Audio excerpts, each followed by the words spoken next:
பத்திரிகை நண்பர்களுக்கு வணக்கம். நான் இந்த அளவுக்கு எதிர்பார்த்து நடிக்கல ஜீப்ரால.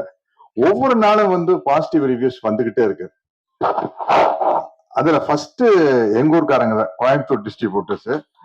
பொதுவா ஒரு படம் எப்படி இருக்குன்னு டிஸ்ட்ரிபியூட்டர் கிட்ட மட்டும் நான் கேட்கவே மாட்டேன். இருக்கு அப்படின்னு ஒரு இழுப்பாங்க. எவ்வளவு லாபம் வந்தாலும் அது ஒரு பத்தாத மாதிரியே ஒரு விஷயம் சொல்லுவாங்க. ஆனா இவங்க வந்தோடனே வந்து கை கொடுத்து படம் சூப்பரா போயிட்டு இருக்கு அப்படின்றாங்க. அதுதான் வந்து ரொம்ப சந்தோஷம்.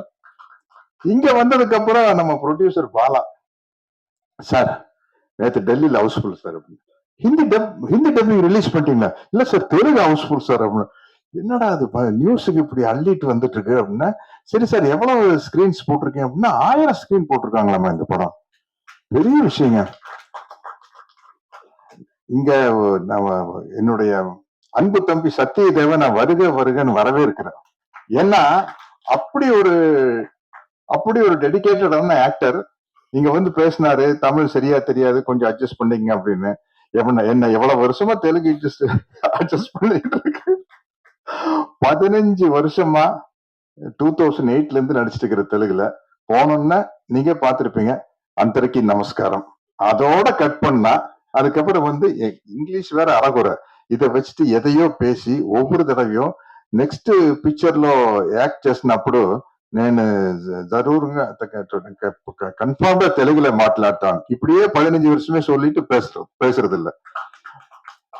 அதுல என்னன்னா நான் கொஞ்சம் ஒரு மெத்தனமான நடிகர். அதுல இன்னொரு என்ன கம்ஃபர்ட்னா, இந்த பிராம்டிங்ல நடிச்சு பழகிட்டோம்னு வச்சுங்களேன், ஒரு மொழி ஈஸியா கத்துக்க மாட்டோம். நம்மளுக்கு ஒரு கான்பிடன்ஸ் வந்துடும். பிராம்டிங்ல அடிச்சு விட்டுலாயா, அப்புறம் பாத்துக்கலாம் அப்படிங்கிறது. யாரோ ஒருத்தர் டப்பிங் பேச போறாங்கல்ல, அவங்க பாடு படத்துக்கு ஆச்சு அப்படின்ட்டு. ஆனா முதல் தடவையா வந்து ஈஸ்வரனை கம்பல் பண்ணி இந்த படத்துக்கு டப்பிங் பேச வச்சிட்டாரு. ஒரு படம் பேசிருக்கிறேன், நானியோட சிஸ்டர் டைரக்ட் பண்ண ஆந்தாலஜி மீட் கியூட் அப்படின்னு ஒரு படம். அதுல மட்டும் பேசிக்கிறேன். அது எப்படி, அது வந்து ஒன்லி ஓடிடி பிளாட்ஃபார்முக்கு தான். இந்த படத்துல ஈஸ்வர் கம்பல் பண்ணி பேச வச்சாரு. என்னன்னா அங்கேயாவது நானியோட சிஸ்டருக்கு வந்து தெலுங்கு தெரியும், நமக்கு இவருக்கே தெலுங்கு தெரியாது. எப்படி இவரை நம்பி நம்ம களத்துல இறங்குறது? அப்புறம் கரெக்டா பேசி கீசி சமாளிச்சுட்டு ஒரு தடவை கரெக்டா இருக்கான்னு பேசி இப்ப அந்த நம்பிக்கை வந்தோம்னா இப்ப லைனா எல்லா தெலுங்கு படத்துக்கு வந்து நான் தான் டப்பிங் பேசுறேன். Thank you Eswar sir. எனக்கு ஒரு நம்பிக்கை வந்துருச்சு. அந்த அந்த படத்துல ஆக்சுவலா அந்த மீட் கியூட்ங்கிற படத்துல எப்படி டப்பிங் பேசுனா, பிராம்டிங்ல நடிக்கிறது வேற, பிராம்டிங்ல டப்பிங் பேச முடியுமா? நான் பிராம்டிங்ல பேசினேன், ஹெட்போனை மாட்டிட்டு அவங்க சொல்ல கேட்டு பேசிட்டேன். அதனால சத்தியதே நீங்க ஒண்ணும் கவலையே படாதீங்க. நீங்க அடுத்த படம் தமிழ் நீங்க தான் டப் பண்றீங்க. நான் வந்து அந்த சவுண்ட் இன்ஜினியர் கிட்ட நான் உட்காந்துக்கிறேன். அது சும்மா ஈஸியான வேலை. அது நான் பாருங்க உங்களுக்கு வந்து கரெக்ட் பண்ணி விட்டுறேன், அவ்வளவுதான். ஏன்னா அங்க கரெக்டா இப்ப முஞ்சியான ஒரு ஹிந்தி படம் நடிச்ச, இத்தனைக்கு ஃபுல் காமெடி கேரக்டர். அது நம்ம இங்க வடிவேலு பண்ற மாதிரி ஒரு கேரக்டர். அது எப்படி என்ன அந்த கேரக்டர்ல சூஸ் பண்ணான்னு தெரியல. அந்த படம் சூப்பர் டூப்பர் ஹிட் அங்க. அதுக்கு நான் தான் பேசியிருக்கிறேன் டப்பிங் ஹிந்தி. ஒண்ணுமே தெரியாது ஹிந்தியில. என்கிட்ட கேட்பாங்க ஹிந்தியில ஏதாச்சும் தெரியுமா அப்படின்னா, என்ன நம்மளுக்கு ஒண்ணுமே தெரியாது ஹிந்தியில. அந்த காலத்துல யாதவ் கி பாரத்னு ஒரு படம் பார்த்தா அப்ப சூப்பர் ஹிட். தர்மேந்திரா சார் வந்து அதுல சொல்லுவாரு, ட்ரெயின் மேல ஜம்ப் பண்ணி வந்துட்டு பத்துலா பாரு, அதுதாங்க எனக்கு தெரியும். பத்துலான்னா பழி வாங்குறான்னு அர்த்தம். சிரின்னு சிரிப்பாங்க. ஷாருக் கான் வந்து, sir can you speak Hindi sir? I no Hindi sir. What பத்துலான்னா பழி வாங்குறான்னு அர்த்தம். அது யாதவ் கி பரத்னு ஒரு படம் இங்க ஒரு வருஷம் ஓடிச்சு. அப்படி வந்த விஷயம். இந்த படத்துல ஒர்க் பண்ண நாளை நமது தமிழ்ல வாத்தியார் நடிச்ச படம். இந்த டீமே வந்து அப்படி ஒரு டீம். உண்மையிலேயே ஃபர்ஸ்ட் டைம் ஒரு எடிட்டரை பத்தி ஒரு ரிவ்யூஸ்ல எல்லாம் எடிட்டர் பேர் போட்டு எடிட்டிங் சூப்பர்னு சொல்றது இந்த படத்துல தான் நான் பாக்குறேங்க. இன்னைக்கு வந்து அதே மாதிரி தமிழ் இண்டஸ்ட்ரியில இன்னைக்கு வந்து ரொம்ப பிஸியான ஆள் யாருக்கு சொல்லுங்க? இவருதான். ஏன்னா பேன் இண்டியா படம் வர ஆரம்பிச்சதுக்கு அப்புறம் நான் கேட்டவர்கிட்ட, சார் இப்ப அனைவரும் நீங்க தான் சூப்பர் பிஸியா இருப்பீங்க சார், நீங்க தமிழ் மட்டும் தான் தெரியுமா, வேற லாங்குவேஜ் தெரியுமா? தெரியாமையா பண்ணிருக்க.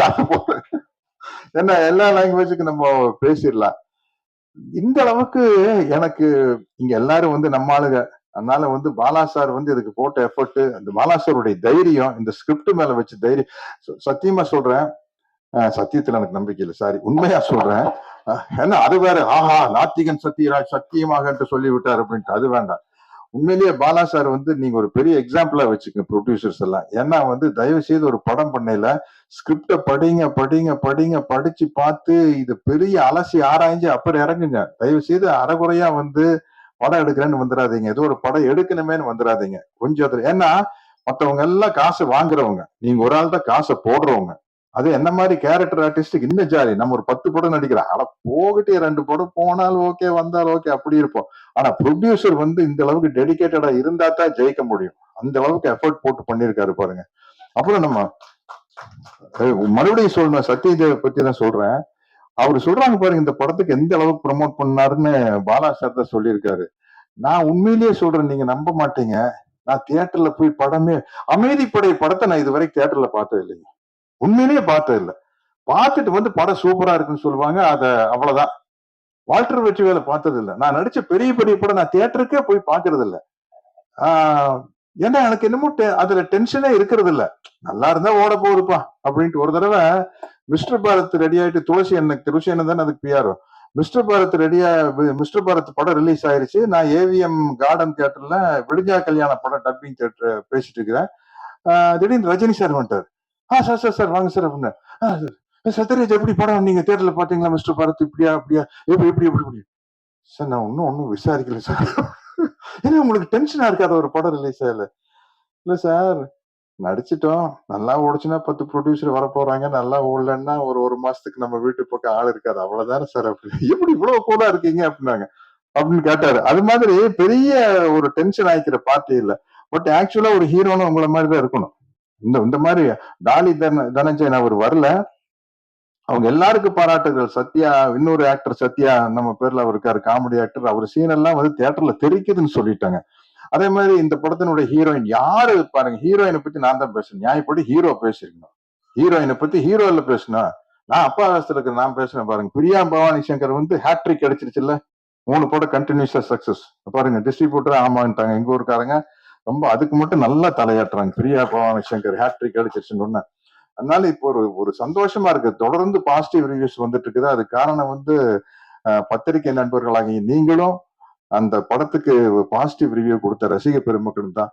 அவங்களுக்கு ஒரு மிகப்பெரிய நன்றியை சொல்லி, யாராச்சும் விட்டிருந்தேன்னா மன்னிச்சுக்கங்க. அவன் எல்லாருக்கும் ஒரு நன்றி சொல்லி விடைபெறுகிறேன். நன்றி, வணக்கம்.